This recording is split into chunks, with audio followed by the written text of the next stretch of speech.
Alhamdulillahirabbil alamin wa bihi nasta'inu ala umuri dunya waddin wassalatu wassalamu ala man ba'athahu rahmatan lil alamin sayyidina wa habibina wa qurrati a'yunina wa imamina wa qudwatina wa maulana Muhammadin wa ala alihi wa sahbihi ajma'in, amma ba'd. Bapak Ibu sekalian, para calon jamaah haji yang dimuliakan Allah Subhanahu wa taala. Masih semangat ya. Tadi dengar-dengar dari pagi ini ya.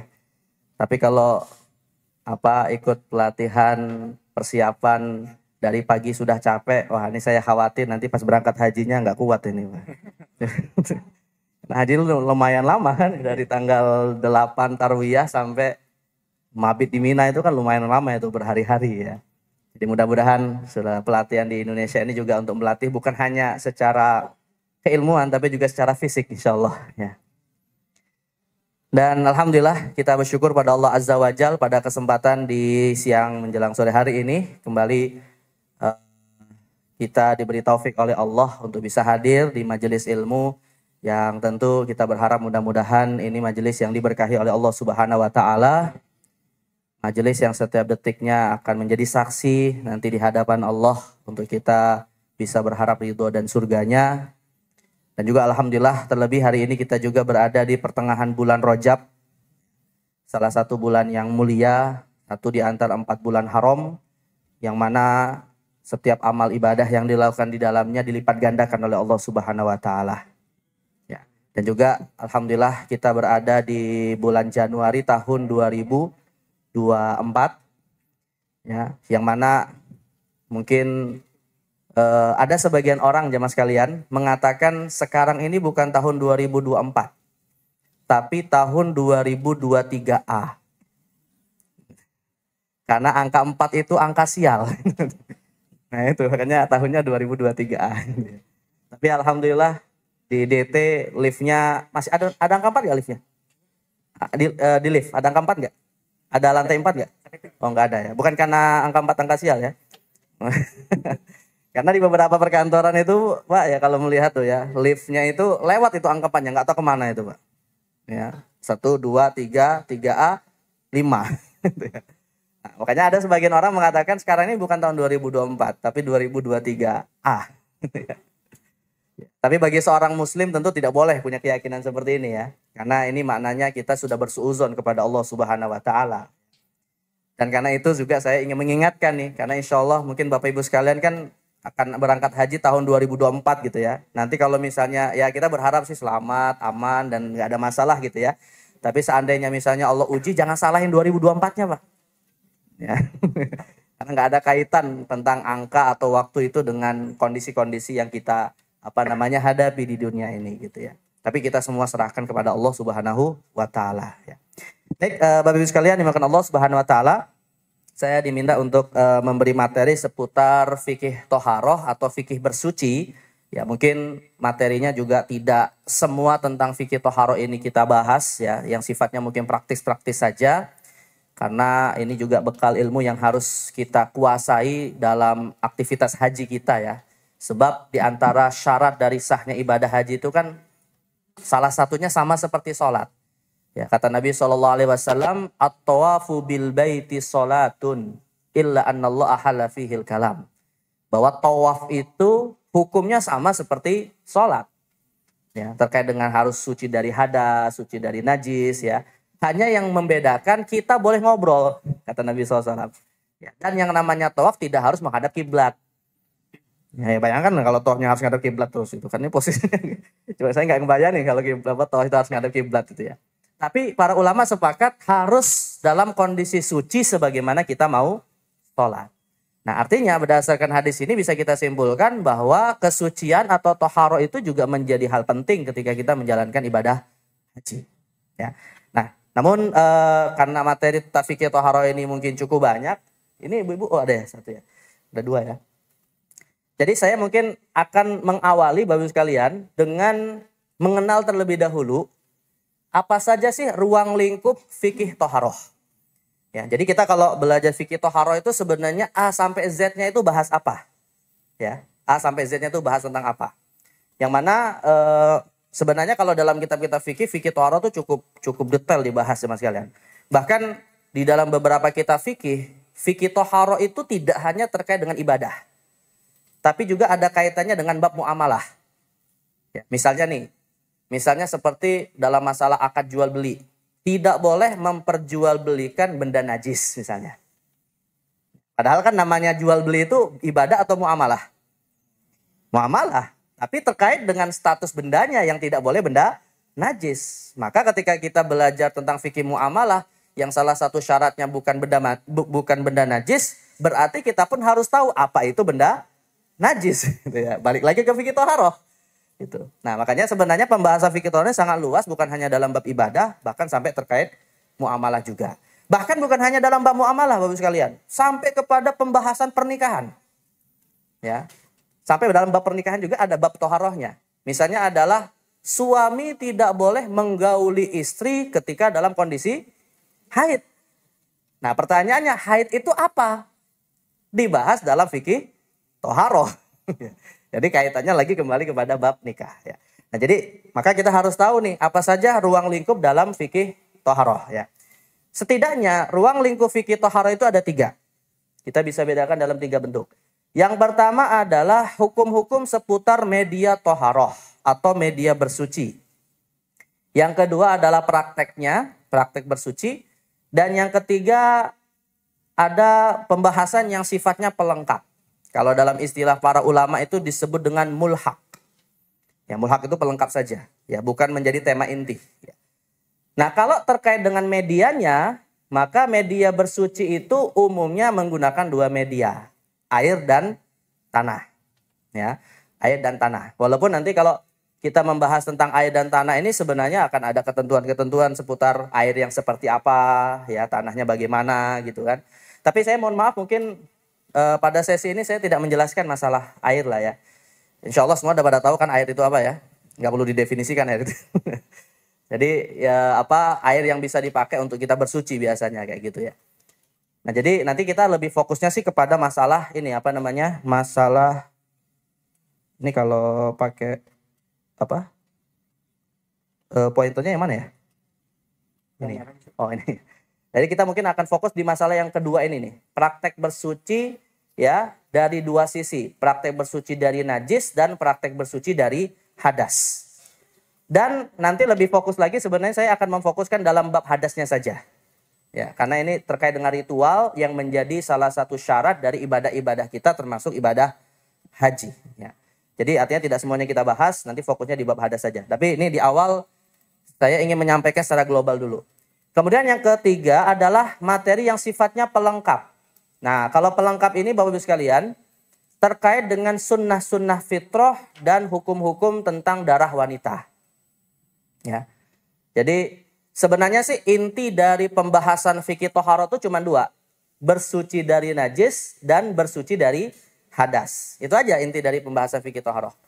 Yang mana dua hal ini merupakan syarat dari sahnya sholat dan syarat dari sahnya tawaf di dalam ibadah haji. Ya. Tapi kalau untuk yang lain, media bersuci adalah media untuk kita bisa bersuci dari najis dan hadas. Sedangkan kalau pelengkap ini sebenarnya begini Bapak sekalian. Materi-materi tentang masalah bersuci atau membersihkan tubuh, tapi bukan ritual, namun disunnahkan oleh Nabi SAW. Misalnya seperti potong kuku. Ya, potong kuku itu nggak ada kaitannya dengan sah tidak sahnya sholat atau tawaf gitu ya. Tapi Nabi menganjurkannya dan ulama menyebutnya dengan istilah sunnah fitrah. Jadi sunnah fitrah itu kita membersihkan tubuh kita tapi tidak ada kaitan dengan syarat sah sholat. Ya, termasuk misalnya mencukur kumis, membiarkan jenggot, mencukur bulu kemaluan, mencabut bulu ketiak. Apa kebalik Bu ya? Mencabut bulu ketiak, mencabut bulu kemaluan, mencukur bulu ketiak. Mana yang benar? Mencukur ya, mencukur bulu kemaluan, mencabut bulu ketiak gitu ya. Nah, itu namanya disebut fitrah. Ya. Fitrah juga dimaksudkan sebagai ritual membersihkan diri yang antara muslim ataupun non-muslim sama. Secara fitrah manusia akan melakukannya, terlepas dia muslim atau bukan muslim. Misalnya, Setelah buang air besar atau setelah buang air kecil, ada istilah namanya istinja. Ya, istinja itu jamaah sekalian, kira-kira non muslim istinja juga nggak? Hah? Istinja juga non muslim. Kenapa? Karena itu berangkat dari fitrah manusia. Ya, tapi bedanya mereka melakukannya atas dasar fitrah mereka sebagai manusia, kita sebagai muslim melakukannya sebagai bentuk ibadah kepada Allah Subhanahu wa taala. Jadi artinya jangan menganggap istinja itu hanya sekedar bersih-bersih saja. Di situ ada unsur ibadah. Bahkan Nabi SAW mengatakan apa? Kata Nabi SAW, istanzahu minal baul, fa inna ammata azabil qabri minhu. Ya, bersucilah setelah buang air kencing, karena kebanyakan penghuni kubur diazab gara-gara masalah ini. Jadi ada kaitannya juga dengan urusan di akhirat nanti gitu ya. Maka dalam konteks ini pembahasan tentang fitrah itu juga masuk dalam bab fikih toharoh ya. Tapi sekali lagi tidak selalu nanti terkait dengan masalah sahnya ibadah sholat. Begitu juga dengan darah wanita ya. Darah wanita ini juga sifatnya pelengkap ya. Walaupun nanti darah wanita juga akan ada kaitannya dengan hadas. Misalnya terkait dengan hadas besar ya. Bahwa tidak kalau sudah berhenti darah haidnya dia harus mandi janabah ya. Tapi seperti tadi saya katakan jemaah sekalian, tidak selalu pelengkapnya ini akan terkait dengan masalah praktek bersuci. Ya, karena misalnya seperti darah wanita ada persoalan hukum lain yang nanti akan dibahas. Ya, contohnya misalnya tadi larangan untuk menggauli istri dalam kondisi haid misalnya. Tapi saya mau tanya nih Bapak sekalian, kalau ada seorang suami menggauli istri ketika haid, ya, itu termasuk dosa nggak? Termasuk dosa satu. Yang kedua ada kewajiban nggak? Misalnya seperti bayar kafarat atau sedekah atau apa? Hah? Kalau kita bicara fikih perbandingan mazhab Hambali mengatakan wajib bayar kafarat. Tapi kalau mazhab Syafi'i mengatakan sunnah saja. Dan kafaratnya itu sebesar 1 dinar. Jadi seorang istri yang digauli saat haid, suaminya wajib sedekah sebesar 1 dinar. 1 dinar itu sama dengan 4 gram emas. 4 juta rupiah. Lebih besar daripada zakat fitrah, Bu. Ya, makanya ibu hati-hati ketika haid. Ya, biar suaminya nggak bayar kafarat itu ya. Nah, itu jadi ada ketentuan kayak gitu ya. Nah, tapi ya tadi saya katakan itu kan nggak ada kaitannya dengan sholat dengan tawaf gitu ya. Artinya dia hukum lain gitu, hukum lain. Hanya saja kan untuk tahu apa yang harus dilakukan setelah darah haid berhenti itu dibahas dalam fikih toharoh ya. Nanti sebagian akan kita bahas kembali terkait dengan bersuci dari hadas besar. Baik, kemudian berikutnya jemaah sekalian, kalau kita bicara toharoh dari najis dan hadas, ya, betul, nanti saya sedikit akan menjelaskan perbedaan antara najis dan hadas ya. Toharoh dari najis dan hadas ini, maka tekniknya adalah kalau najis menghilangkan benda najis dari benda suci yang menempel pada, atau menghilangkan benda najis yang menempel pada benda suci tersebut. Ya, apakah badan kita atau pakaian kita atau tempat di mana kita tinggal dan seterusnya. Jadi fungsi bersuci dari najis itu menghilangkan najisnya. Sedangkan kalau bersuci dari hadas adalah mensucikan status hukum yang ada pada diri seorang manusia ketika dia berhadas. Nah, di sini saya ingin menjelaskan dulu jamaah sekalian apa beda antara najis dan hadas. Saya langsung sebut dengan contoh kasus saja biar lebih mudah memahami. Misalnya ya, setelah buang air besar, setelah kita BAB, ya, seorang muslim ketika dia BAB, hakikatnya dalam 2 kondisi. Bernajis sekaligus berhadas. Ya, bernajis sekaligus berhadas. Atau bisa juga kita katakan begini Bapak sekalian. Seorang muslim bisa kita bedakan terkait dengan najis dan hadas dalam 3 bentuk. Bisa dalam kondisi berhadas sekaligus bernajis. Bisa dalam kondisi bernajis saja tapi tidak berhadas. Bisa dalam kondisi berhadas saja tapi tidak bernajis. Nah, kalau kita setelah buang air besar atau buang air kecil, maka kita dalam 2 kondisi sekaligus. Berhadas sekaligus bernajis. Kapan kita bernajisnya? Nah, ketika buang air besar, sisa najisnya masih ada di kemaluan kita. Ya, mungkin ada nggak Bu? Bapak Ibu pernah nggak mengalami buang air besar tapi nggak ada sisa najisnya? Plong gitu aja keluar. Nah, Nggak ada, Pak. Pasti ada sisa-sisanya gitu ya. Nah, sisa-sisa yang menempel itulah yang menyebabkan kita berstatus bernajis. Ya. Maka nanti tekniknya adalah istinja dengan kita membersihkan diri, cebok atau apa gitu bahasanya ya. Tapi apakah setelah itu kita sudah bisa langsung sholat? Hah? Belum. Kenapa? Karena najisnya sudah hilang, tapi status hukumnya masih ada dalam diri kita, yaitu hadas.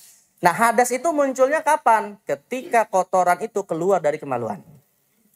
Jadi keluarnya kotoran dari kemaluan itu hadas, menempelnya sisa-sisa kotoran di kemaluan itu najis. Ya. Maka seorang muslim ketika itu dia istinja dulu, baru kemudian berwudu. Ya, dan nggak bisa dibalik. Ya, apalagi bareng-bareng. Nggak bisa, tangan kirinya istinja, tangan kanannya wudu, aja nggak bisa. Jadi harus urutan gitu ya, istinja dulu baru berwudu gitu ya. Nah, jadi artinya di situ kita melakukan dua aktivitas ibadah, bersuci dari najis, bersuci dari hadas. Tapi ada kondisi di mana kita bernajis saja, misalnya jemaah sekalian. Contohnya misalnya kita mau berangkat ke masjid, tiba-tiba kemudian di tengah jalan ya, atau misalnya di mana di lantai gitu ya, kaki kita keinjek kotoran hewan. Atau pas kita berangkat ke masjid tiba-tiba ada kotoran burung nempel di kepala kita, plak. Ya, ini ketika ada kotoran burung nempel di kepala kita, Pak, jangan ada pikiran aneh-aneh. Itu udah takdir Allah itu. Karena kalau misalnya, wah ini kayaknya hari sial ini, wah ini termasuk syirik, Bu. Tadi saya katakan menyandarkan kesialan kepada kejadian tertentu itu termasuk syirik kecil. Ya, misalnya tadi kejatuhan kotoran, kupu-kupu masuk ke dalam rumah. Nah, itu biasanya kalau kupu-kupu masuk ke dalam rumah, apa yang muncul dalam keyakinan kita, Pak? Wah, syirik. Nggak boleh ada keyakinan kayak gitu ya. Itu masuk kategori syirik gitu ya. Namanya disebut tiaroh. Ya, tiaroh itu menyandarkan hal-hal yang gaib kepada kejadian yang nggak ada kaitannya. Ya, maka di zaman Nabi SAW ketika anak beliau yang bernama Ibrahim meninggal, pas kebetulan gerhana. Tiba-tiba sebagian orang mengatakan, wah kayaknya gerhana ini gara-gara anak Nabi meninggal. Akhirnya Nabi mengingatkan, meluruskan keyakinan ini sembari mengatakan, inna syamsa wal qamaru la yankasifani limauti ahadin wala li hayatih. Sesungguhnya gerhana itu terjadi bukan karena meninggalnya seseorang atau wafatnya seseorang, tapi karena kehendak Allah Subhanahu wa taala. Jadi kalau kita kejatuhan kotoran burung misalnya di kepala kita, ya sudah, memang udah takdirnya, nggak ada kaitan dengan nasib, jodoh, ya apa mau dimarahin sama bosnya atau apa, nggak ada kaitannya, Pak. Tapi, nah, karena kita mau sholat berangkat ke masjid, padahal di rumah kita sudah berwudu, lantas nanti di masjid apakah kita harus ngulangin wudu? Atau cukup membersihkan kotoran yang tadi menempel di kepala kita? Nah, jawabannya cukup membersihkan. Artinya kesimpulannya secara hukum najis tidak membatalkan wudu. Najis tidak membatalkan wudu. Yang membatalkan wudu adalah hadas. Paham ya? Nah, ini perbedaan antara najis dan hadas. Nah, begitu sebaliknya, ketika seseorang misalnya buang angin, ya lewat duburnya, ya kalau lewat mulutnya nggak ada hukum apa-apa, lewat duburnya, ya. Buang angin lewat duburnya, maka dalam hal ini dia bernajis atau berhadas? Dia berhadas saja. Ya, kecuali kalau bersama angin ada benda lain yang keluar itu. Ya. Itu najis juga. Ya. Tapi kalau cuma angin saja, maka berhadas namun tidak bernajis. Maka setelah itu apa yang dia lakukan? Wudu apa istinja? Hah? Kalau angin aja. Wudu aja, nggak ada istinja. Bahkan dalam satu riwayat dikatakan ya laisa minna man istanja min rih, kata Nabi SAW. Bukanlah bagian dari golonganku orang yang istinja gara-gara keluar angin. Karena dia mempersulit dirinya sendiri, ngapain keluar angin istinja? Nah, jadi dan Nabi SAW tidak suka kepada orang yang suka mempersulit dirinya sendiri. Maka cukuplah kita mengulangi wudu. Jadi kesimpulannya jemaah sekalian, keluar angin itu hadas, tidak istinja. Tersentuh benda najis itu najis tapi tidak hadas. Buang air besar, buang air kecil, hadas sekaligus najis. Nah, nanti yang berbeda juga ritual membersihkannya. Kalau untuk najis, ritualnya cukup, ya intinya berusaha menghilangkan benda najis itu. Ya, pakai air atau pakai benda yang lain. Kalau sebagian ulama ada yang membolehkan tidak mesti pakai air. Tapi kalau dalam mazhab Syafi'i, Bu, harus pakai air. Misalnya nih ya, kita punya anak kencing di lantai. Ya, dalam mazhab Syafi'i tidak cukup hanya dilap pakai tisu. Atau ada yang kotoran di lantai, enggak cukup dengan dilap pakai tisu. Jadi setelah diambil najis beratnya, itu tetap harus disiram pakai air. Kalau dalam mazhab Syafi'i. Atau contoh kasusnya misalnya kalau kita punya anak ngompol di kasur. Ya, apakah cukup dijemur di bawah terik matahari atau harus disiram pakai air? Kalau mazhab Syafi'i mensyaratkan harus disiram pakai air baru dijemur. Tapi kalau mazhab yang lain mengatakan dengan terik matahari itu sudah tersucikan. Ya, makanya ada riwayat dalam mazhab Hanafi mengatakan idza jaffatil ardu faqad zakat, kata mereka. Ya, ada riwayat mengatakan jika najis itu sudah kering, maka hakikatnya dia telah suci. Itu. Tapi untuk hati-hatinya sih kalau bisa hanya pakai air juga, ya. Karena air itu sebenarnya adalah media yang paling sering disebut dalam Al-Qur'an dan hadis untuk mensucikan benda najis, ya. Nah, sedangkan kalau kita bicara hadas, maka disinilah kita akan membedakan hadas itu ada dua. Ada hadas besar, ada hadas kecil. Ya, yang mana hadas besar itu teknik mensucikannya adalah dengan mandi janabah. Sedangkan hadas kecil tekniknya dengan berwudu. Nah, namun di sisi yang lain nih jamaah sekalian, mandi janabah adalah ritual yang bisa mengcover wudu. Ya, artinya kalau kita misalnya dalam kondisi junub, apakah setelah hubungan seksual atau setelah darah haid berhenti gitu ya. Apakah, misalnya contoh begini jamaah sekalian. Kita mau sholat nih, padahal kita dalam kondisi junub. Lalu kita mandi. Mandinya itu pokoknya membasuh tubuh kita dengan air tanpa berwudu. Ya. Maka setelah kita mandi tanpa berwudu, apakah kita harus berwudu kembali untuk bisa kemudian sholat? Jawabannya tidak harus. Tapi kalau ingin berwudu saat mandi besar sunnah. Namun bukan rukun atau syarat sahnya mandi wajib. Makanya kaidahnya ya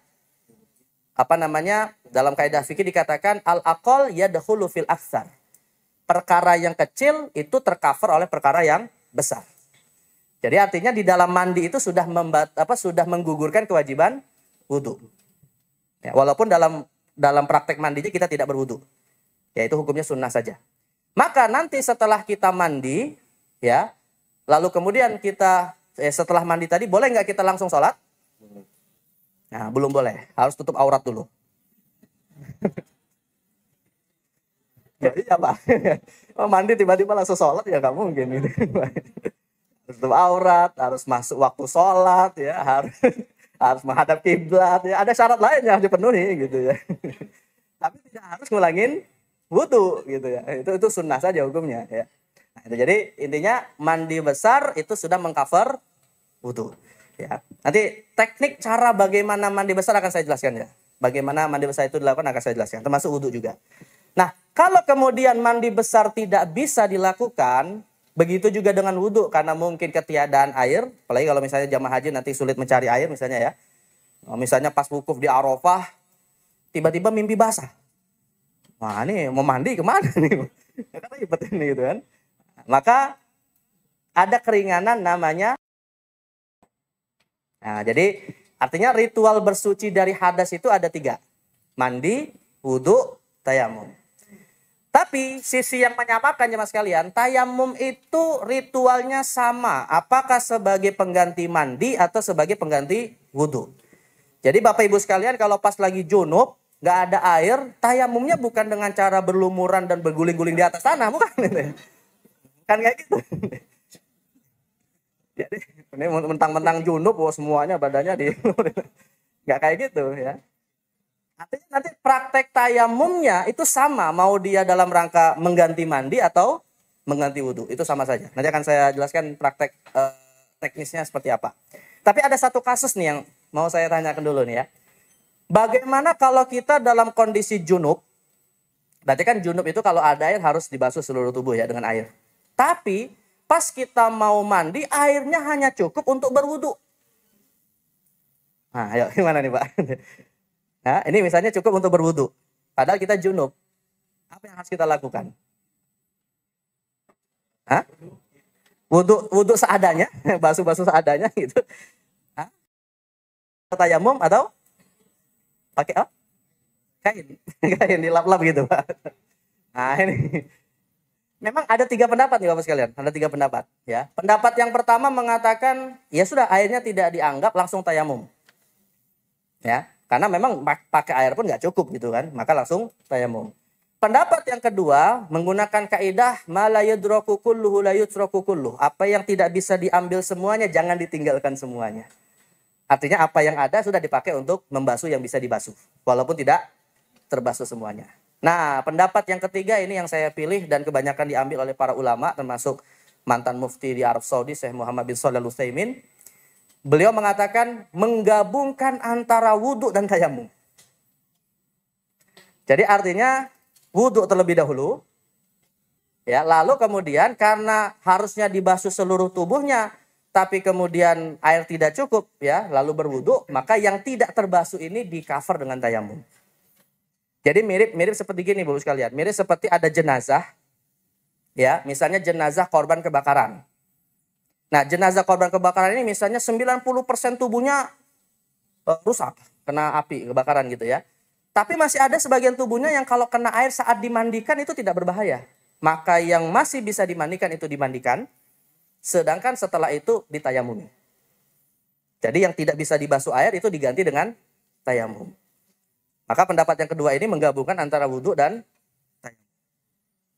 Kebayang ya? Nah itu kalau misalnya kita dalam kondisi air tidak cukup, padahal dalam kondisi hadas besar. Ya, baik. Ini secara umum ruang lingkup fikih toharoh sampai kepada keringanannya yaitu bab tayamum. Nah sekarang seperti yang tadi saya katakan ya mas kalian, saya ingin fokus dalam bersuci dari hadas. Ya, bersuci dari hadas itu ada 2 tadi, ada hadas besar, ada hadas kecil. Ya, hadas besar dengan cara mandi janabah, hadas kecil dengan cara berwudu. Nah, kita mulai dulu dari apa saja yang menyebabkan seseorang itu wajib mandi dan wajib wudu. Artinya, kalau dikatakan seseorang itu wajib mandi, berarti dia berhadas besar. Kalau dikatakan dia wajib wudu, berarti dia berhadas kecil. Ya. Yang pertama adalah apa saja hal-hal yang menyebabkan seseorang itu wajib mandi, artinya berhadas besar. Maka dibedakan berdasarkan beberapa sebab yang dibedakan berdasarkan 2 kelompok. Yang pertama berlaku untuk pria dan wanita sekaligus. Maka ini ada 3, yaitu keluarnya air mani, kedua berhubungan seksual, ketiga meninggal. Ya. Tapi kalau misalnya nih Pak, hubungan seksualnya sekaligus keluar air mani juga, mandinya berapa kali? Hah? Sekali aja, nggak 2 kali. Sekali aja gitu. Ya. Ya, jangan mentang-mentang terus mati. Mati gitu, 3 kali mandinya. Ya. Nah, jadi artinya kalau sebatas keluar mani saja itu sudah mewajibkan mandi. Atau hubungan seksual terjadi tapi tidak sempat keluar air mani. Nah, misalnya pas lagi mohon maaf nih yang agak-agak vulgar, lagi hubungan seksual belum selesai tiba-tiba ada mertuanya datang. Tok gitu kan. Nah, ini kan kalau nunggu kelamaan gitu ya. Ya udah, nggak jadi melanjutkan, rupanya diajak ngobrol sampai waktu sholat masuk. Wajib mandi nggak? Wajib mandi gitu ya. Karena sudah bertemunya 2 kelamin. Walaupun tidak sampai keluar air mani ya. Dan yang ketiga meninggal ya. Jadi kalau yang meninggal ini wajib mandi. Siapa yang wajib mandi? Hah? Siapa yang wajib mandi? Bukan wajib mandi, wajib dimandikan. Ya, kalau jenazah mandi sendiri mah repot. Nah, jadi intinya ketiga kondisi ini harus terbasuh tubuhnya dengan air ya. Nah, yang berikutnya adalah khusus hanya untuk wanita saja. Nah, ini kalau untuk wanita 3 sebab. Pertama haid, kedua nifas, ketiga melahirkan. Meskipun tidak sampai keluar darah nifas. Ya.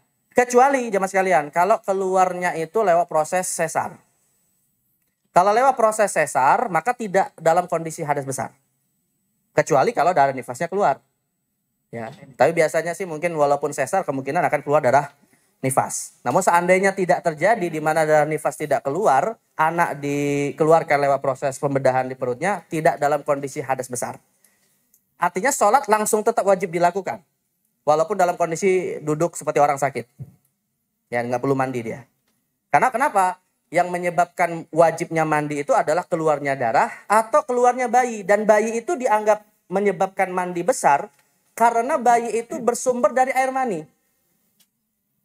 Maka sama seperti yang pertama, keluarnya air mani. Karena itulah walaupun tidak keluar darah nifas, tapi bayi keluar secara normal, itu menyebabkan hadas besar. Ya, bayang ya misalnya ya.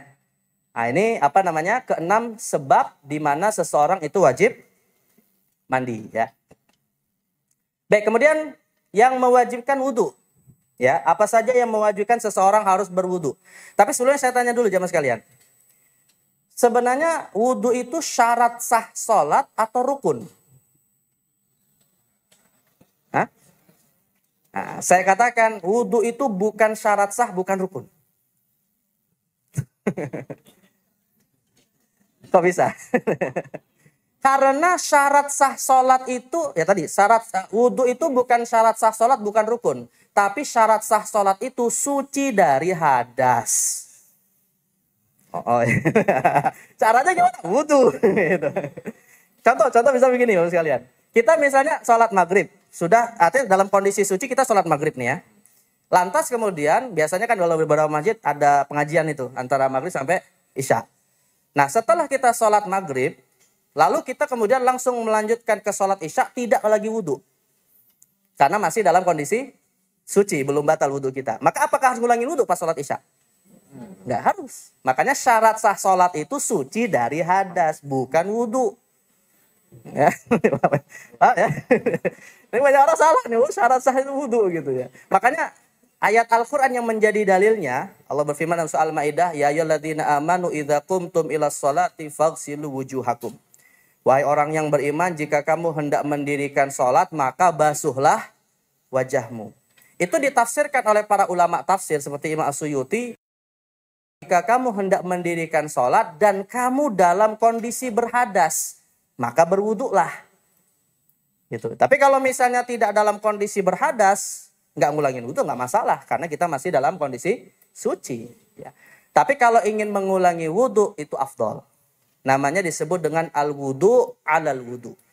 Wudhu di atas wudhu. Karena Nabi SAW itu wudhu setiap kali sholat. Walaupun masih dalam kondisi suci. Nah, tetapi umatnya diberi keringanan. Boleh ya 5 sholat kita hanya dengan 1 wudhu. Ya. Ya boleh. Kalau mampu ya, kalau mampu. Lah, ada seorang ulama Bapak sekalian, namanya Imam Abu Hanifah, Pak. Imam Abu Hanifah itu diriwayatkan oleh Imam Az-Zahabi dalam Syiar Alamin Nubala ya. Pernah beberapa bulan sholat subuhnya itu pakai wudhunya sholat isya. Sholat subuh nih pakai wudhunya sholat isya. Apakah beliau tidak tidur? Beliau tidur, tapi tidurnya tidak membatalkan wudhu. Nah, ini gimana? Nah, ini ada tekniknya. Ini bisa dipraktekkan Bapak Ibu sekalian. Kalau nanti Bapak Ibu pas misalnya di Masjid Nabawi, ya udah capek-capek dari sejak malam mau deketin Raudhah, ya kan pas sudah sampai Raudhah Pak, Bu, ya, lalu kemudian ngantuk, atau batal wudhu, kan sayang kalau balik ke tempat wudhu. Ya karena diisi orang lain nanti. Kita nggak sudah capek-capek mau cepat di depan kan, kemudian nggak bisa dapat, gimana rasanya gitu kan. Maka agar wudhu kita tidak batal meskipun kita ngantuknya sangat berat, tidur dalam kondisi bersila tidak bersandar. Bersila tidak bersandar. 2 syaratnya ya. Bersila itu maksudnya adalah kedua pantat menekan dubur. Karena kata Nabi SAW, al-ainan wika usahi. Fa'idha namatil ainan istatlaqal wika. 2 mata itu kata Nabi penutup dubur kita. Kalau kemudian mata tertidur, terbukalah tutupnya. Makanya kita Bapak sekalian, kalau pas lagi dalam kondisi tidur, buang angin, buang air besar, buang air kecil kadang nggak sadar. Yang ngompol dan lain-lain kan nggak sadar, Pak. Tapi kalau dalam kondisi sadar ya, atau tidur dalam kondisi bersila, kita masih terasa tuh kalau mau buang sesuatu dari dubur kita. Maka bisa kita tahan, gitu ya.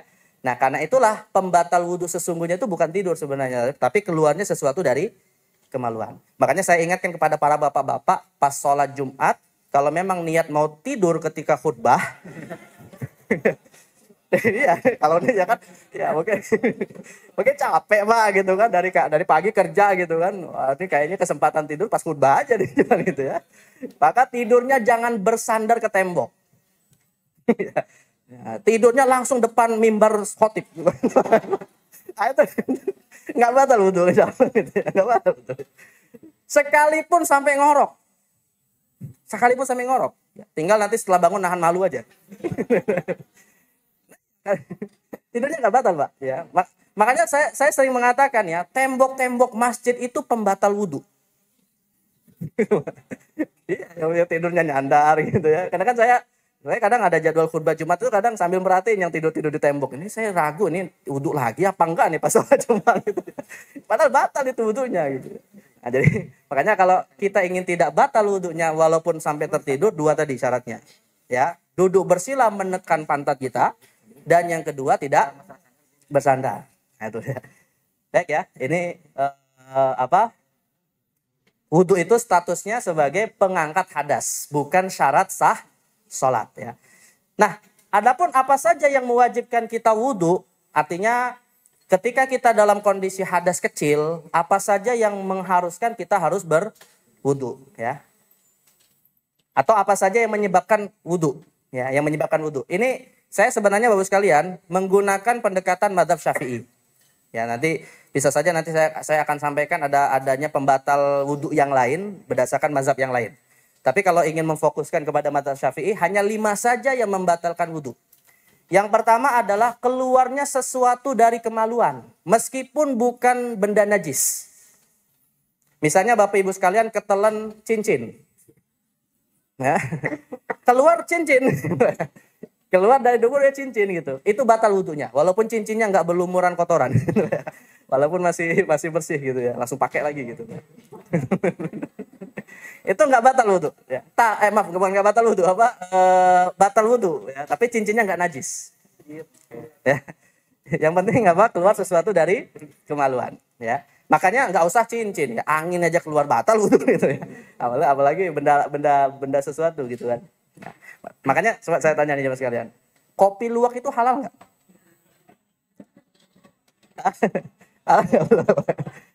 Kopi luwak keluar dari dubur ya. Tapi saya jangan ditanya, emang luwak berhadas? Ada luwak berhadas ya. Hadas itu untuk manusia aja, hewan nggak ada berhadas. Halal. Saya sependapat dengan fatwa MUI, Pak. Bisa dibaca di fatwa MUI. Majelis Ulama Indonesia memfatwakan kopi luwak itu bisa halal, bisa haram tergantung. Tergantungnya apa? Tergantung, karena gini, status kopi luwak itu bukan benda najis, tapi benda mutanajis. Ya, kalau kayak kotoran kita, air kencing, tinja itu najis. Tapi pakaian terkena najis namanya mutanajis. Ya, berarti namanya pakaian yang terkena najis itu bisa dibersihkan. Maka kopi luwak itu ketika dia wujud kopinya tercampur dengan kotoran luwaknya, kalau dicuci halal. Tapi kalau masih ada kotorannya langsung ditumbuk, langsung diseduh gitu ya, itu haram gitu ya, itu nggak boleh. Paham ya itu ya.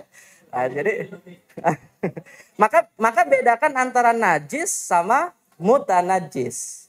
Ya, najis itu benda yang memang zatnya najis. Kalau mutanajis itu benda suci terkena najis. Nah, itu. Nah, maka apa yang keluar dari kemaluan tidak selalu benda najis ya, tapi kemungkinan besar mutanajis ya. Baik, ini yang pertama. Yang kedua ya.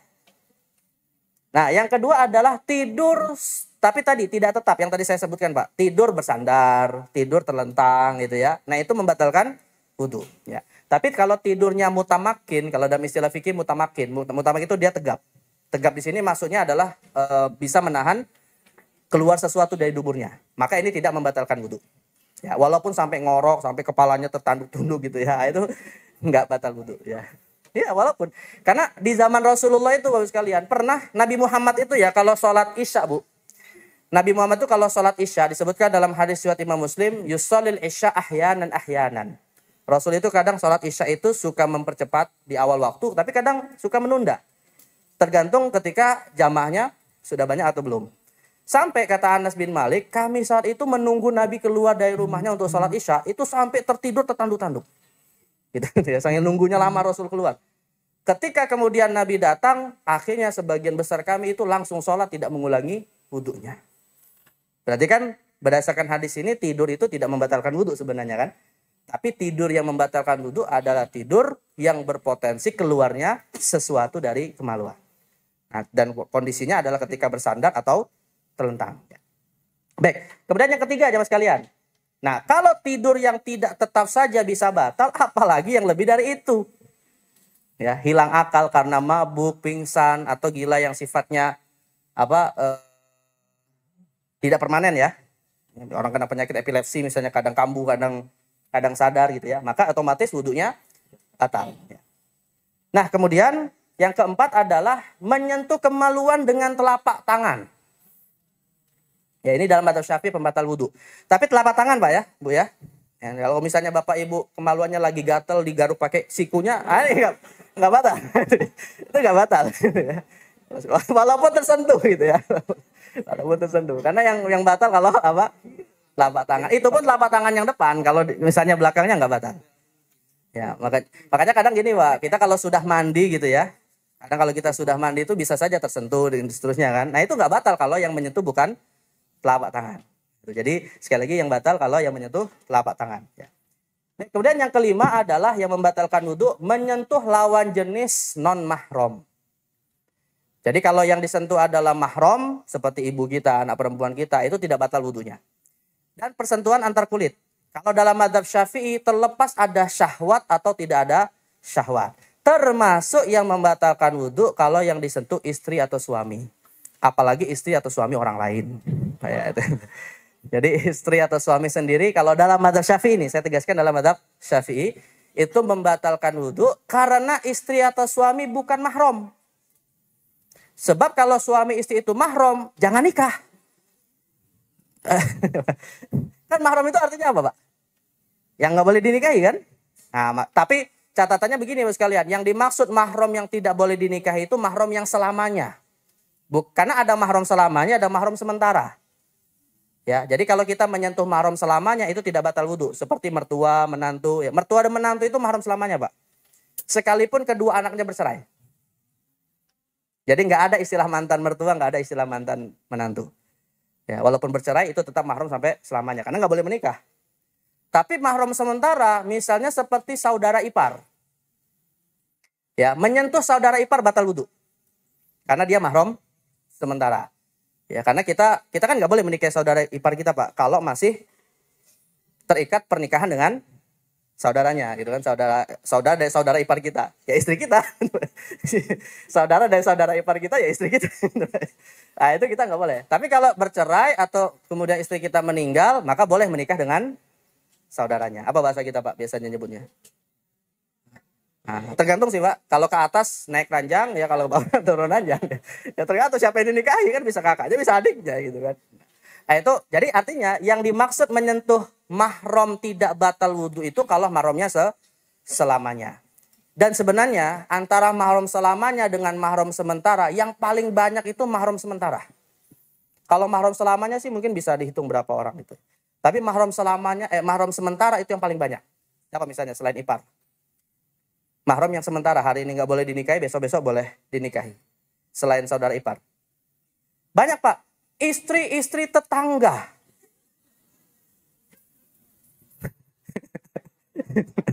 Benar nggak Pak?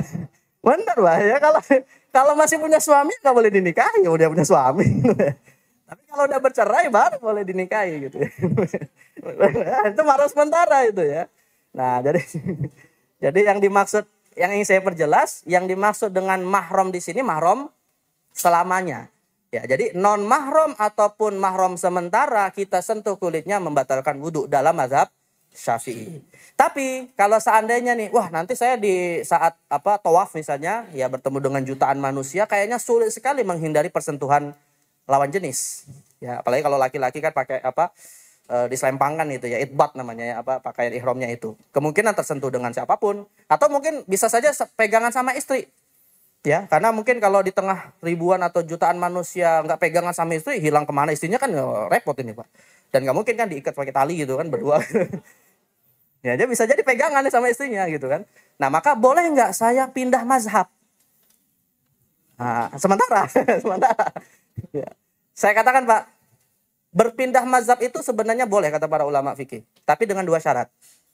Ya. Syarat yang pertama adalah memang ada hajat yang membuat kita butuh untuk berpindah mazhab, bukan karena tuntutan hawa nafsu.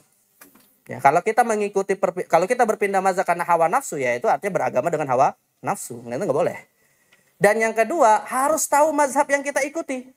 Jadi Bapak Ibu ketika misalnya mau menyentuh istri, padahal selama ini di Indonesia misalnya batal wudhunya misalnya ya, tapi saat berada di sana kayaknya nyentuh nggak batal gitu kan.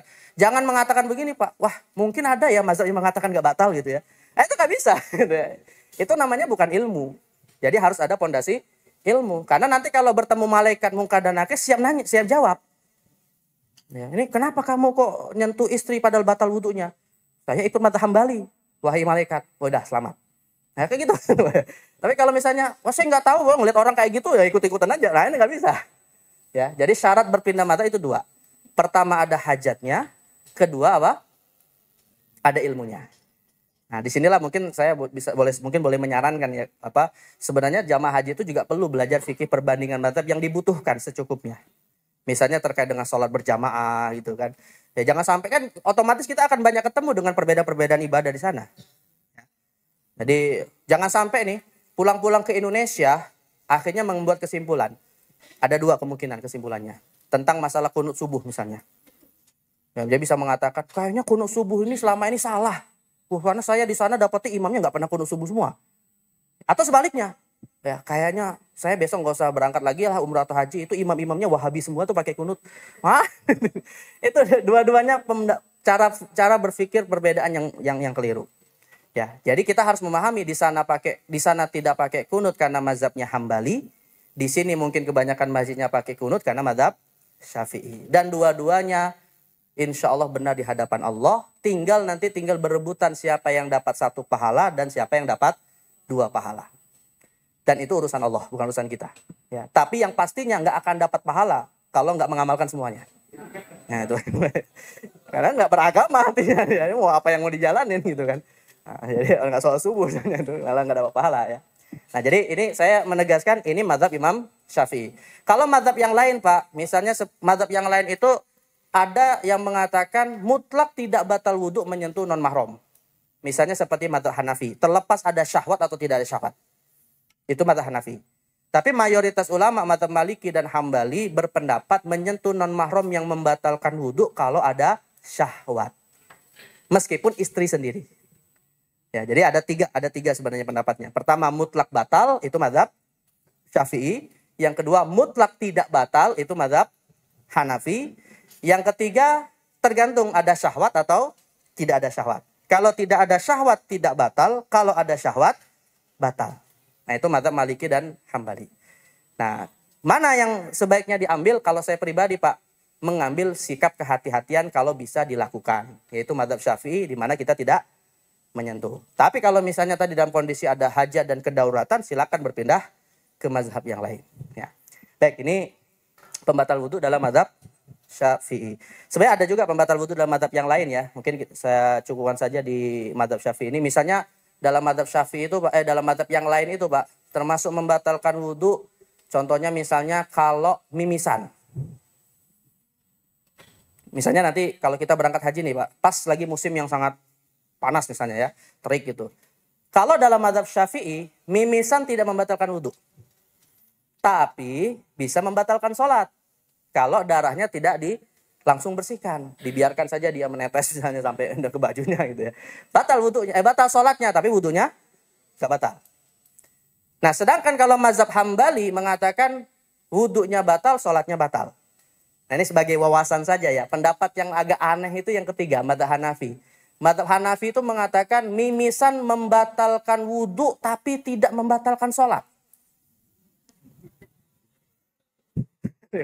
Mana logika gimana ya? Wudhunya batal tapi sholatnya nggak batal. Itu mazhab Hanafi. Jadi mazhab Hanafi berpendapat begini, kalau di tengah orang sholat, misalnya sholat berjamaah, dia baru dapat 2 rakaat sama imam, sholat jamaah dapat 2 rakaat bersama imam, tiba-tiba mimisan, maka wudhunya batal, dia harus ngulangin wudhu. Nah setelah dia ngulangin wudhu, masuk lagi ke sholat jamaah, melanjutkan rakaat yang tadi. Walaupun jalan-jalan. Tapi dengan syarat, saat ngulangin wudhu sampai masuk lagi, la yatakallam, tidak berbicara. Itu syaratnya. Maka wudhunya batal, sholatnya nggak batal. Jadi kalau misalnya dia baru dapat 2 rakaat bersama imam, lalu ngulangin wudhu. Imam pas dia mulai masuk lagi sudah tahiyat akhir. Padahal itu sholat duhur misalnya yang 4 rakaat, sudah tahiyat akhir. Maka nanti ketika imam sudah tahiyat akhir, dia cukup menambah berapa rakaat? 2 rakaat. Tapi ini mazhab Hanafi. Ini mazhab Hanafi. Nah, kalau mazhab Syafi'i yang nggak usah keluar dari sholat, tinggal ambil tisu, dibersihkan langsung diapain, Pak? Hah? Nah ini yang jadi problem kalau sholatnya di tengah-tengah nih. Mana buang di tengah-tengah? Hah? Ya, ambil tisunya juga gimana gitu ya. Ya maka dalam kondisi kayak ini mending batalin diri aja. Tapi artinya gini Pak, kalau misalnya kita ingin ikut mazhab Syafi'i harusnya sudah mengantisipasi. Ya pertama bawa tisu, kedua sholatnya di pojok. Nah, ya. Karena kalau walaupun kita sudah ngambil tisu lalu kita bersihkan darah kita, masukin ke dalam kantong, batal juga wudhunya. Bukan wudhunya apa, batal sholatnya karena darah najis gitu kan. Maka kewajibannya harus dijauhkan. Tapi kan menjauhkan itu namanya membatalkan orang gitu kan. Ya, itu ngeprank namanya Pak gitu. Oh, udah kejatuhan darah siapa nih, batal dia sholatnya gitu. Nah, makanya posisi ada 2 tadi. Kalau kita memang mungkin khawatirnya kadang suka mimisan gitu ya, cari posisi yang mudah membuang tisu yang terkena darah dan siapkan tisunya. Nah, itu kalau ikut mazhab Syafi'i, yang mana itu tidak batal. Karena mazhab Syafi'i itu mengatakan Pak, yang batal itu hanya kalau najis keluar dari kemaluan. Ya, makanya dalam mazhab Syafi'i berbekam keluar darah dari punggung itu tidak membatalkan wudhu. Ya, karena najisnya bukan keluar dari kemaluan, kecuali kalau bekamnya dari kemaluan misalnya. Ya, lo nggak ada ya, nggak ada juga. Nah, ini apa pembatal wudhu. Nah, kemudian larangan-larangan saat berhadas. Larangan-larangan saat dalam kondisi berhadas. Tadi kan sebab-sebab kita berhadas. Ya, hadas besar atau hadas kecil. Nah, sekarang ketika kita belum mandi atau kita belum wudhu, apa saja hal-hal yang tidak boleh kita lakukan. Ya.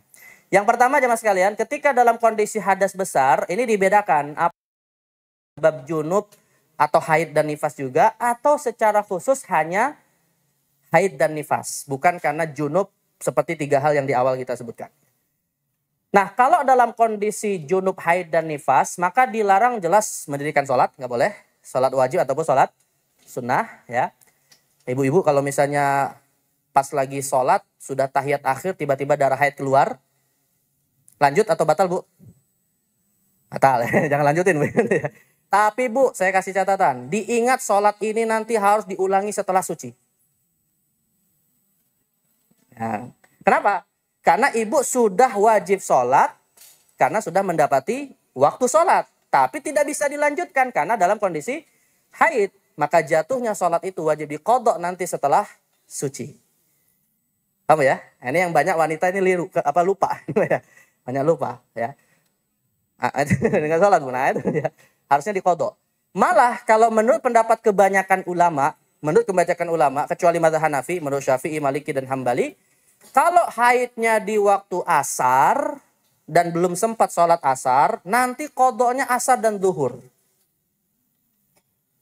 Kalau haidnya di waktu isya dan belum sholat isya, nanti setelah suci qodoknya isya dan maghrib. Jadi 2 sholat. Sholat yang sepaket istilahnya. Ya. Seperti kita jamak. Itu kalau kita belum sempat sholat keburu haid. Padahal sudah masuk waktu sholat. Nah, ini yang perlu saya ingatkan untuk ibu-ibu. Tapi bagaimana Ustadz kalau misalnya udah bertahun-tahun saya lupa itu nggak diqodok. Baru tahunnya sekarang. Nah itu gimana? Nah kalau baru tahunnya sekarang ya. Pertama saya sarankan sih hitung sebisanya yang bisa dihitung. Sebisanya saja. Dan yang kedua, ambillah hitungannya cuma 1 sholat saja, bukan 2 sholat.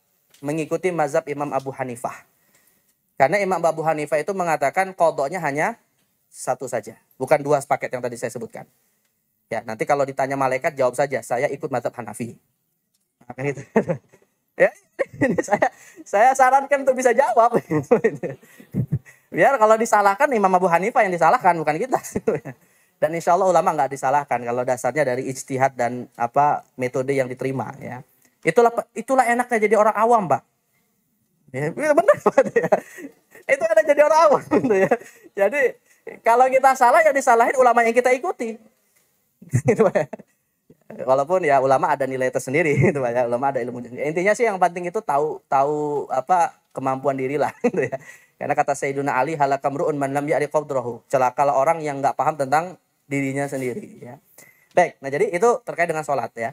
Yang kedua adalah, sujud tilawah juga disyaratkan harus, tidak boleh sujud tilawah dalam kondisi berhadas besar. Ya, jadi kita mendengarkan ayat wasjud waqtarib, itu nggak boleh kita sujud ya. Kemudian yang ketiga adalah tawaf.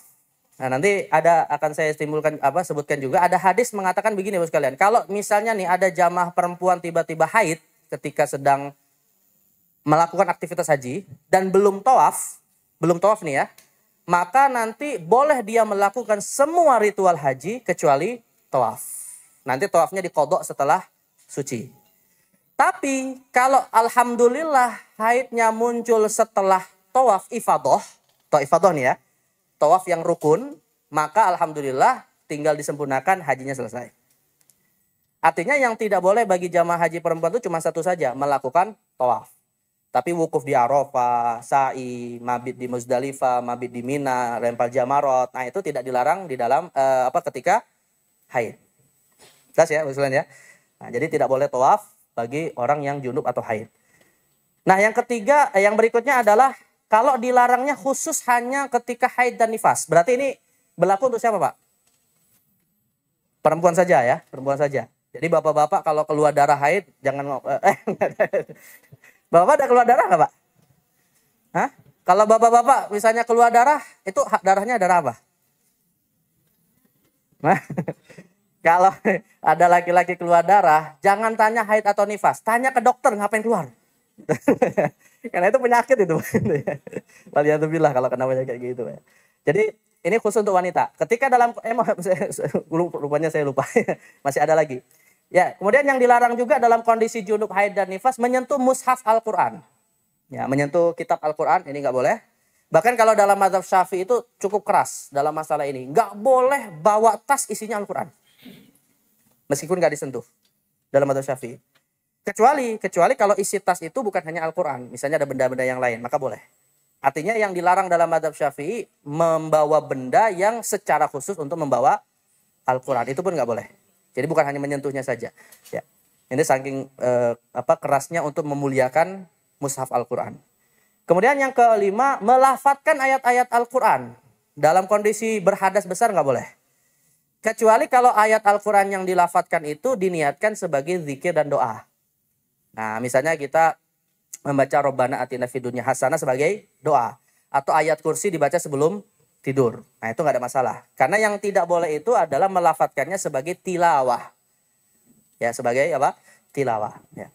Baik, kemudian yang keenam, berdiam diri di dalam masjid. Nah, sekarang berdiam di dalam masjid ini definisinya apa? Ini ibu-ibu ada yang haid nggak? Huh? Ada nggak? Ada yang nggak ngaku. Nah, nggak usah khawatir, Bu. Yang dimaksud dengan masjid yang dilarang wanita haid berada di dalamnya adalah bagian masjid yang tersambung dengan mihrab. Jadi kaidah masjid itu adalah yang tersambung dengan mihrab. Jadi kayak misalnya ruang serbaguna seperti ini atau di emperan masjid misalnya, itu nggak ada masalah. Wanita haid misalnya berdiam diri di situ. Selama tidak tersambung dengan mihrab. Jadi yang dimasuk masjid yang nggak boleh dimasuki wanita itu yang di atas ini, Pak. Yang ada betul ya, yang di atas ya? Ya, yang ada mimbar. Maksudnya mihrab itu yang ada mimbar. Nah, itu bagian ruangan itu yang tidak diboleh dimasuki oleh wanita haid. Ya, tapi kalau di ruangan seperti ini atau di emperannya atau di lantai atasnya itu nggak ada masalah. Ya. Baik, ini berdiam di. Tapi kalau sekedar lewat ya itu nggak ada masalah ya. Yang penting dia memastikan tidak keluar, tidak menetes darah haidnya, apalagi air maninya, jangan sampai.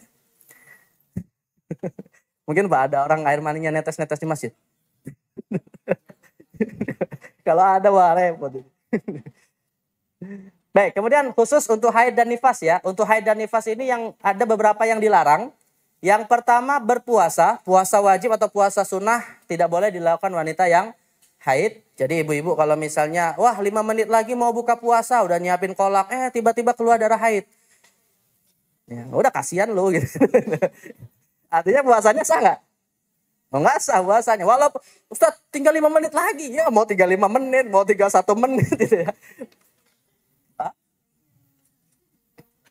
Ya, kalau junub tidak dilarang ketika kalau puasa tidak dilarang dalam kondisi junub.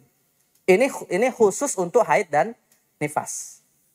Jadi misalnya nih, bapak-bapak iktikaf di masjid. Ya, waktu puasa Ramadan. Tidurlah di waktu siang niatnya iktikaf. Mimpi basah, Pak, di masjid lagi saat iktikaf. Batal nggak puasanya? Nggak batal puasanya, Bu. Tapi iktikafnya batal, nggak boleh nerusin. Ya harus keluar mandi gitu kan. Nah, itu jadi artinya yang puasa batal ini hanya dalam kondisi haid dan nifas. Adapun hadas besar yang lain di luar haid dan nifas tidak membatalkan puasa ya. Baik, kemudian yang kedua, melakukan hubungan seksual yang tadi sudah saya singgung ya. Tidak boleh ketika wanita dalam kondisi haid. Bahkan ada sebagian ulama mengatakan wajib membayar kafarat, yaitu sebesar 1 dinar. Yang bayar siapa, Pak? Istrinya atau bapaknya? Nah, atau 50-50. Yang wajib bayar para suami, karena mereka yang minta gitu ya. Ya kalau ibu kan haid gimana? Nah, jadi yang bayar di sini suami. Sama seperti gini, Pak. Nanti kalau kita bicara puasa, jika kan ada kafarat karena puasa batal sebab melakukan hubungan seksual ya. Itu kafaratnya lebih besar daripada saat haid. Kafaratnya itu, Pak, tahu berapa? Kalau hubungan seksual terjadi saat puasa Ramadan, secara berturut-turut, pertama adalah membebaskan budak. Nah, karena pasar budak nggak ada, termasuk di marketplace juga nggak akan ada kita temuin budak gitu ya. Lewat ya, maka budak nggak ada, puasa 2 bulan berturut-turut. Nah, ini yang jadi problem gini, puasa 2 bulan berturut-turut ini harus dilakukan dan tidak boleh mengambil yang ketiga kalau dokter belum merekomendasikan dia tidak mampu berpuasa. Artinya kalau umur-umurnya masih di bawah 40 masih mungkin nggak bisa puasa 2 bulan. Nggak boleh mengambil yang ketiga, memberi makan 60 orang miskin. Tetap harus puasa 2 bulan. Dan 2 bulannya berturut-turut. Ya, baru dapat 55 hari, ke 56-nya batal, ngulang dari awal. Nah, itu.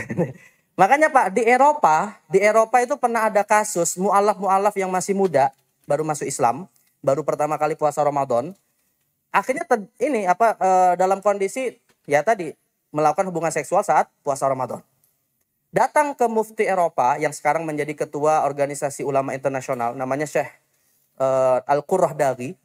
Ya, dulunya almarhum Dr. Yusuf Al-Qaradawi, kemudian meninggal diganti oleh siapa saya lupa yang dari Maroko itu. Nah, sekarang Syekh Al-Qurradaghi. Itu mufti Eropa. Beliau ditanya tentang masalah ini, dijawab ya harus bayar kafarat. Kafaratnya tadi urutannya, bebas budak, kalau nggak bisa puasa 2 bulan berturut-turut. Nggak boleh memberi makan 60 orang miskin kecuali dokter mengatakan engkau sudah tidak bisa puasa. Katanya, kata pemuda yang baru masuk Islam tadi, Pak, ya Syekh gimana kami bisa puasa 2 bulan? Ramadan aja batal. Iya, 2 bulan lebih enak Ramadan daripada 2 bulan itu kan. Akhirnya kata Syekh Al-Qurradaghi, Anda orang mampu, orang kaya. Ya alhamdulillah Syekh. Ya udah balik ke pertama. Balik ke pertama, Pak, membebaskan budak.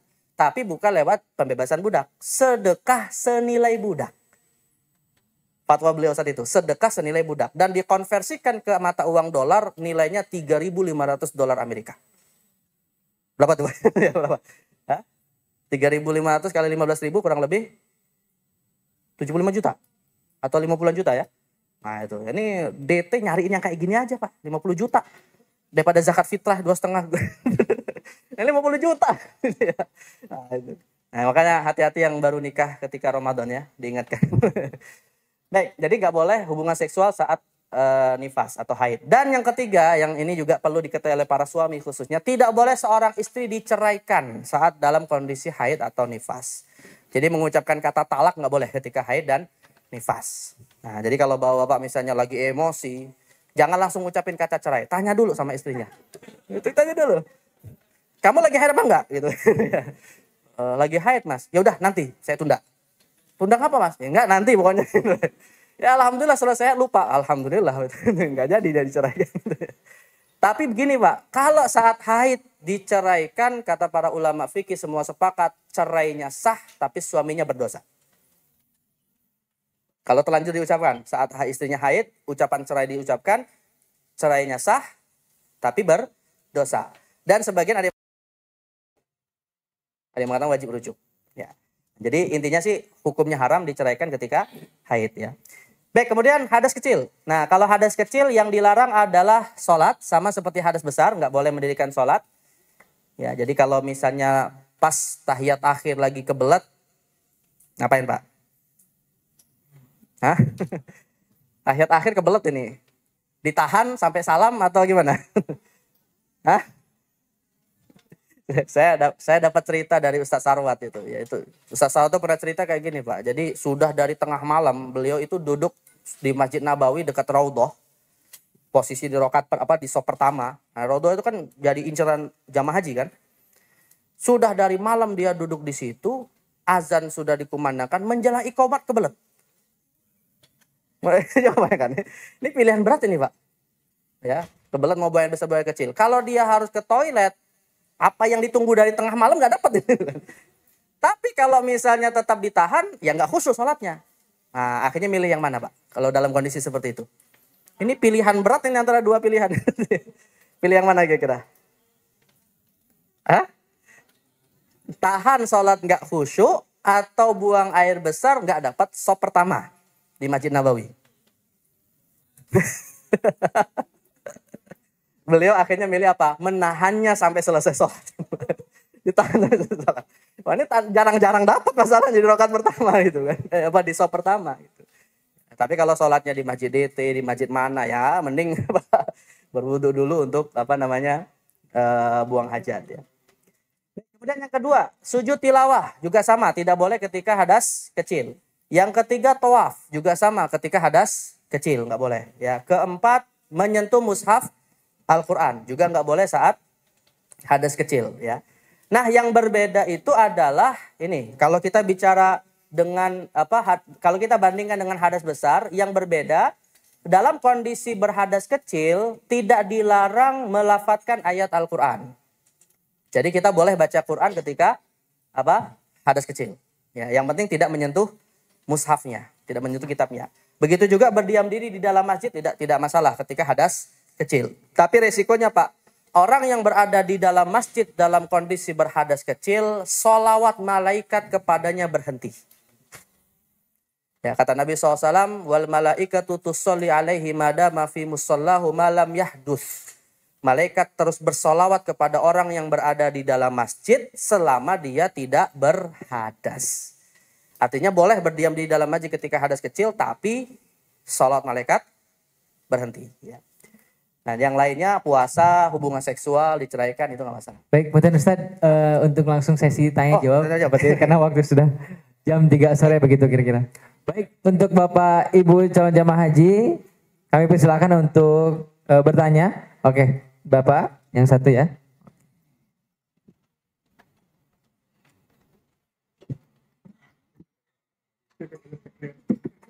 Baik, terima kasih Ustaz, pencerahannya banyak sekali.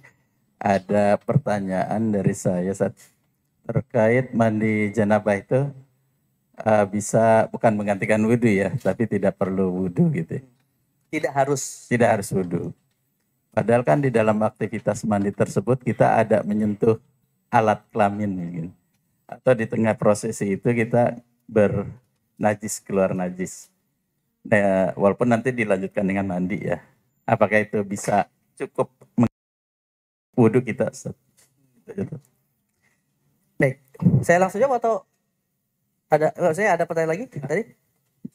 Yang melanjutkan Ustaz. Misalkan kita di kondisi, saya nggak tahu ya, nanti di Mekah atau di Madinah, misalkan kita kentut ya Ustaz, misalkan. Apa? Kentut gitu, kentut. Batal gitu ya. Nah, yang nggak mesti di Mekah atau Madinah, apa bisa dua-duanya? Ya. Kemudian kita harus wudu lagi kan ya. Nah, tetapi misalkan jarak itu cukup jauh ya, saya nggak tahu. Nah, itu kira harus tetap wudu ya. Ya. Jadi tuh mungkin misalkan dalam keadaan sangat ngantri atau gimana gitu, jadi perlu waktu ya itu lebih susah usahanya gitu untuk wudu lagi. Ya, makasih. Apa bisa tayamum? Harus wudu atau boleh tayamum gitu ya? Saya dulu ada dua lupa ya, ini biar gak lupa ya. Baik, yang pertama Pak, terkait dengan wudu dalam mandi. Sebenarnya gini. Kalau di dalam hadis riwayat Aisyah atau riwayat Maimunah, Pak, karena yang melihat secara langsung praktek mandi Rasulullah itu istri beliau, Pak. Sebab sahabat nggak mungkin ngelobangin kamar mandi Rasul mau ngintip beliau mandi itu. Itu dua istri beliau yang meriwayatkan cukup panjang dan detail cara mandi Nabi. Maimunah binti Haris, istri terakhir Rasulullah, dengan Aisyah binti Abu Bakar As-Siddiq. Nah, mereka ini bercerita, Pak, praktek mandi Rasulullah itu yang pertama beliau adalah membasuh kedua telapak tangan dulu. Yang kedua membersihkan kemaluan dari sisa-sisa najis atau air mani yang masih menempel. Yang ketiga beliau kemudian berwudu. Tapi wudunya itu tidak membasuh kaki, hanya basuh wajah, tangan, usap kepala, baru kakinya nanti terakhir. Ini kalau saya menjelaskan dulu praktek mandi Rasulullah ya. Nah, setelah berwudu beliau kemudian membasuh kepalanya dulu 3 kali. Diambil air di sela-sela di atas kepalanya 3 kali, barulah kemudian membasuh seluruh tubuhnya. Ya, seluruh tubuh tanpa ada yang tersisa kulit yang kena air. Nah, barulah terakhir setelah itu beliau baru membasuh kedua kakinya. Itu praktek mandi Rasulullah SAW. Nah, tapi kalau misalnya kita mandinya mau mandi minimalis, ya, rukunnya itu mayoritas ulama menetapkan cuma 2 saja. Niat dan mandi. Jadi kalau Bapak Ibu misalnya nih dalam kondisi bukan haji atau apa ya, misalnya Bapak Ibu rumahnya punya kolam renang. Ya, dari ujung kolam renang nyelam keluar plek. Nah, itu udah mandi tuh, Pak. Udah mandi tuh, Pak. Yang penting seluruh tubuhnya kena air gitu, Pak. Jadi nggak harus ada ritual gosok-gosok apa, wudu apa, nggak ada. Yang penting semua tubuhnya kena air. Basah. Itu cuma 2 itu saja, niat dan mandi. Nah, yang jadi masalah bagaimana kalau sudah selesai mandi tiba-tiba menyentuh kemaluan. Berarti hadas besarnya terangkat, muncul hadas baru, hadas kecil yang baru. Ya, hadas besarnya terangkat, muncul hadas kecil yang baru. Maka dalam kondisi seperti ini bukan ngulangin mandi, tapi ngulangin wudu, ya gitu. Karena mandinya sudah sah. Tapi kalau misalnya membersihkan kemaluan dan menyentuh kemaluannya sebelum niat mandi, artinya yang tadi seperti Rasulullah kan membersihkan kemaluan dulu tuh sebelum membasuh seluruh tubuhnya. Maka nanti setelah mandi tidak harus berwudu lagi. Karena menyentuh kemaluannya sebelum mandi. Jelas Pak ya perbedaannya ya. Jadi intinya kapan kita membasuh seluruh tubuh. Tapi dengan syarat nih jemaah sekalian, saya tambahkan sedikit. Harus ada niat. Karena kadang gini Pak, saya ambil satu contoh kasus ya. Ada orang itu punya kebiasaan mandi sebelum subuh. Ya misalnya berhubungan seksualnya di awal malam sebelum tidur. Lalu setelah hubungan seksual nggak mandi dulu gitu ya. Minimal wudu dulu misalnya, langsung tidur. Bangun-bangun menjelang sholat subuh punya kebiasaan mandi. Kan kita kadang ada orang seperti itu Pak ya. Nah lantas mandi tapi nggak sadar kalau dia junub. Nah akhirnya setelah mandi berangkat ke masjid diminta jadi imam sholat. Nah itu Pak ya. Setelah selesai sholat subuh balik ke rumah istrinya nanya, tadi niat nggak mandi? Wah baru ingat, tadi nggak niat. Nah maka dalam kondisi seperti ini wajib nggak dia ngulangin mandi? Wajib ngulangin mandi. Dan wajib nggak ngulangin sholat? Wajib ngulangin sholat. Tapi wajib nggak menginformasikan ke jamaahnya? Nah, itu. Datang ke masjid pegang speaker, mohon maaf imamnya junub tadi. Jawabannya tidak. Yang ketiga ini enggak. Karena, apa? Mamusa Pak. Karena ada kaidah gini Pak, ya. ada kaidah mengatakan idza asoba fa asobatum wa idza akhta fa asobatum. Imam itu kalau benar makmumnya benar, kalau salah makmumnya tetap benar. Makanya enak jadi makmum, Pak. Nah, itu ya. Jadi seperti itu, Pak ya. Jadi dua. Intinya mandi itu rukunnya cuma dua, niat dan mandi. Ya, mandi itu maksudnya basuh seluruh tubuh. Baik, kemudian yang kedua, kalau misalnya kita dalam kondisi ya tadi buang angin dan seterusnya, apakah boleh tayamum dalam kondisi misalnya kayak di aktivitas haji di mana mungkin membawa airnya sangat minim ya? Sebenarnya Pak, selama masih ada air dan air itu tidak memberatkan kita untuk dijadikan konsumsi, wudhu tetap wajib. Malah saya agak lupa tadi ketika kita mau baca praktek wudhu, sebenarnya saya ingin menyarankan bapak-bapak siapkan saja spray, Pak, semprotan, gitu ya, semprotan untuk berwudhu ketika dalam, dan namanya wudhu itu nggak harus airnya ngalir di keran, Pak, gitu ya. Itu mah kebiasaan kita gitu ya. Yang penting jamaah sekalian, wudhu itu terbasuh 4 anggota tubuh, tentunya ditambahkan niat, rukun niat dan tertib. Kalau dalam madzhab Syafi'i rukun wudhu standar minimal itu cuma 6. Niat di awal, ya, tertib di akhir. Dan yang dibasuh 4. Wajah, yang dibasuh sebenarnya bukan 4. Yang dibasuh 3, yang diusap 1. Yang dibasuh wajah, kedua tangan sampai ke siku, dan kedua kaki sampai ke pergelangan. Ke mata kaki. Sedangkan kepala itu cukup diusap. Nah, sekarang pertanyaannya, beda membasuh dengan mengusap itu apa? Netes. Nggak bisa digambarkan. ada orang pas saya tanya kayak gini, Pak, beda basuh sama usap itu apa? Basuh pakai air, usap juga pakai air. Lah bedanya apa? Sama-sama pakai air. Bedanya mudahnya gini, Pak. Kalau dalam bahasa fikih membasuh itu sayalan. Sedangkan kalau mengusap itu tidak sayalan. Maksudnya adalah membasuh itu mengalir. Mengusap tidak mengalir.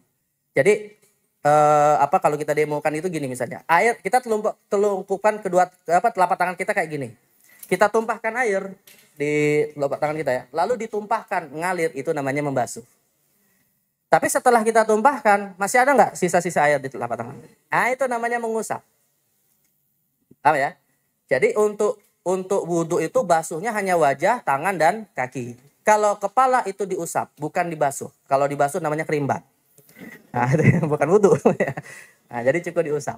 Dan bagi wanita yang rambutnya panjang, yang diusap bukan ujung rambut.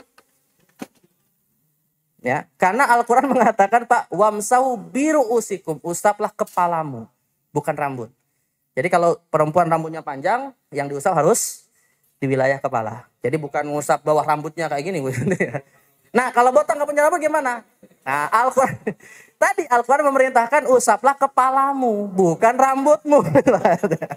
Jadi yang botak pun tetap wajib mengusap. Nah, untuk kemudian, adapun mazhab Syafi'i rukunnya yang penting sebagian kepala kena usap. Jadi ibu-ibu yang pakai jilbab tidak mesti melepas jilbab kalau ingin mengusap kepala. Cukup jilbabnya bisa dimajukan ke depan, tangannya dimasukkan ke dalam kepala atau lewat belakang, di belakang seperti ini. Ya, tapi kalau misalnya ingin sempurna, memang ada hadisnya Nabi SAW itu mengusapnya dari depan ke belakang, nanti dibalik lagi ke depan. Tapi para ulama mengatakan itu hukumnya sunnah. Nah, jadi rukunnya adalah sebagian saja. Jadi sekali lagi, Pak, intinya tetap wajib berwudu walaupun dengan air yang sangat minimal. Dan saya sarankan bawa spray tadi ya. Ketika kita basuh wajah, tangan bisa langsung disemprot, tapi dengan syarat mengalir. Tapi kalau misalnya belum mengalir langsung diusap langsung digosok, itu belum sah wudunya. Jadi pastikan mengalir dulu baru digosok. Ya menurut saya sih disemprot dulu sampai banyak semuanya gitu ya, sampai semua terbasuh, tangan juga begitu. Nah baru diusap dengan tangan. Nah itu caranya ya. Tapi kalau memang airnya nggak cukup ya silakan tayamum. Nah mungkin sekaligus pelengkap juga. Teknis tayamum sebenarnya ada 2 pendapat, tapi saya jelaskan 2 pendapat saja, Pak ya. Yang pertama tayamum versi mazhab yang paling mudah, yaitu mazhab Maliki dan Hambali. Maliki itu mazhab kedua, Hambali mazhab keempat. Mereka itu, Pak, tayamumnya cukup hanya sekali pukulan di atas tanah, langsung bisa ke wajah dan kedua tangan sekaligus. Jadi kalau versinya mazhab Maliki dan Hambali itu gini, sekali pukul, langsung wajah, langsung tangan cukup di telapak tangan saja, sampai pergelangan. Itu versinya Maliki dan Hambali. Ya biasanya sunahnya ditipiskan gitu ya. Ditipiskan, wajah langsung. Itu Maliki dan Hambali. Tapi kalau Syafi'i dan Hanafi mensyaratkan, yang membedakan dengan mazhab yang pertama itu dua. Pertama 2 kali tepukan secara terpisah untuk wajah dan tangan, ya. Dan yang kedua tangan sampai ke siku. Kalau mazhab Syafi'i dan Hanafi, ya. Jadi 1 wajah, 2 ke tangan. Nah, teknisnya kalau di tangan kanan didahulukan karena sunnah ya, kanan duluan. Yang kiri ini kita bagi 2. Telapak tangan yang kiri ini kita bagi 2. Jadi di sini ada debu yang dibagi 2. Yang pertama ambil yang jari-jari untuk yang belakang. Terus sampai ke siku. Yang telapak tangannya ambil yang depan. Sampai ke pergelangan, jangan langsung kiri, langsung pergelangan. Dibalik. Tak. Sini. Nah, lalu kemudian lalu digabung jadi satu. Jadi kalau dipercepat 1 wajah, 2 kayak gini, set.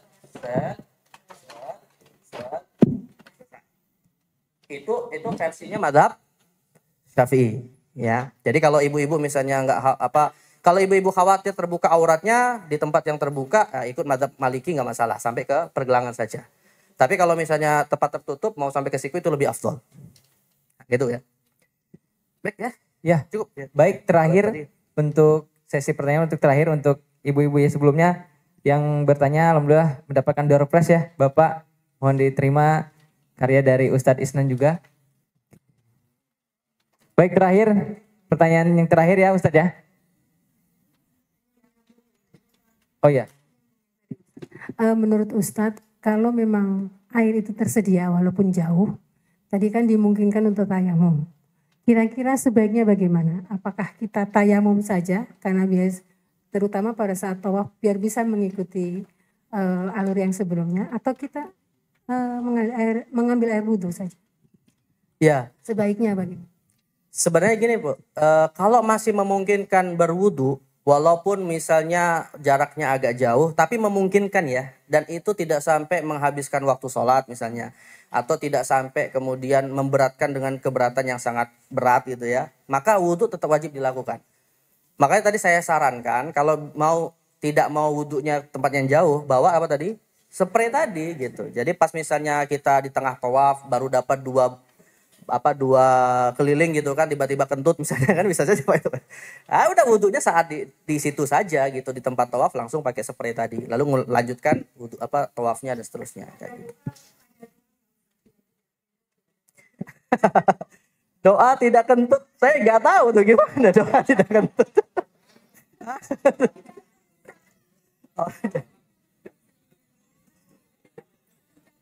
Iya apa ya? Saya agak bingung gitu. Ada Ustaz doanya. Ditahan. Ya doanya gini aja Bu. Allahumma tahan, Allahumma tahan, Allahumma. Ya kan Allahumma doa. Betul. Gitu aja. Kalau doa khusus mah saya nggak tahu. Baik, mohon diterima Ibu, ini door prize dari tim Porsi. Mohon diterima ya. Mungkin sudah dicukupkan Ustadz 3 pertanyaan dan mungkin alhamdulillah sudah. Karena waktu akan asar Bapak seperti itu. Bisa nanti kita ngobrol ya seperti itu. Mungkin ya terakhir mungkin bisa kesimpulan dan juga doa penutup Ustadz. Baik. Mungkin kesimpulannya sih sederhananya Pak, bahwa ibadah haji ibadah yang sangat luar biasa, mulia, pahalanya besar, tapi juga harus al-ilmu qoblal amal. Bahwa ilmu itu harus menjadi pondasi agar ibadah haji kita sesuai dan tepat. Bukan hanya ilmu terkait dengan hajinya saja, tapi juga ilmu terkait dengan pondasi-pondasi amal yang menjadi dasar haji itu sah. Ya, karena saat aktivitas haji di situ kita harus suci, di situ kita harus bisa sholat, di situ kita harus melakukan aktivitas ibadah tertentu ya. Saat wukuf kita harus memperbanyak zikir, baca Quran dan seterusnya. Maka amalan-amalan ini pun harus kita persiapkan juga agar ibadah haji kita menjadi maksimal ya. Jadi tidak hanya fokus dalam ritual hajinya saja ya. Dan mudah-mudahan dengan itu ya insyaallah haji kita diterima oleh Allah Subhanahu wa taala, dan tentu mudah-mudahan menjadi jaminan surga nanti di hari akhir ya. Ya, mungkin begitu kesimpulannya. Apa lagi? Doa. Oh ya. Baik, mungkin kita akhiri majelis ini dengan munajat kepada Allah Subhanahu wa taala ya. A'udzubillahi samil alim minasyaitonir rajim. Bismillahirrahmanirrahim. Allahumma shalli wa sallim wa barik ala sayidina Muhammadin sayyidil mursalin wa ala alihi wa sahbihi ajma'in. Hamdan na'imin, hamdan syakirin, hamdan yuafi ni'amahu wa yukafi'u mazida. Ya Rabbana lakal hamdu kama yanbaghi li jalali wajhikal karim wa 'azimi sultanik. Allahumma a'inna ala dzikrika wa syukrika wa husni ibadatik. Allahumma ya muqallibal qulub, tsabbit qulubana ala dinik. Allahumma ighfir lana dhunubana wa liwalidayna warhamhuma kama rabbayana shighara wa li jamil muslimina wal muslimat al ahya'i minhum wal amwat innaka ala kulli syai'in qaribun mujibud da'awat ya qadiyal hajat. Allahumma barik lana fi Rajab wa Sya'ban wa barik lana fi Ramadan. Allahumma barik lana fi Rajab wa Sya'ban wa ballighna Ramadan. Rabbana zalamna anfusana wa illam taghfir lana wa tarhamna lanakunanna minal khasirin. Rabbana atina fid dunya hasanah wa fil akhirati hasanah wa qina adzabannar. Wassallallahu ala sayyidina Muhammadin nabil ummi wa ala alihi wa sahbihi wa baraka wa sallam. Walhamdulillahi rabbil alamin.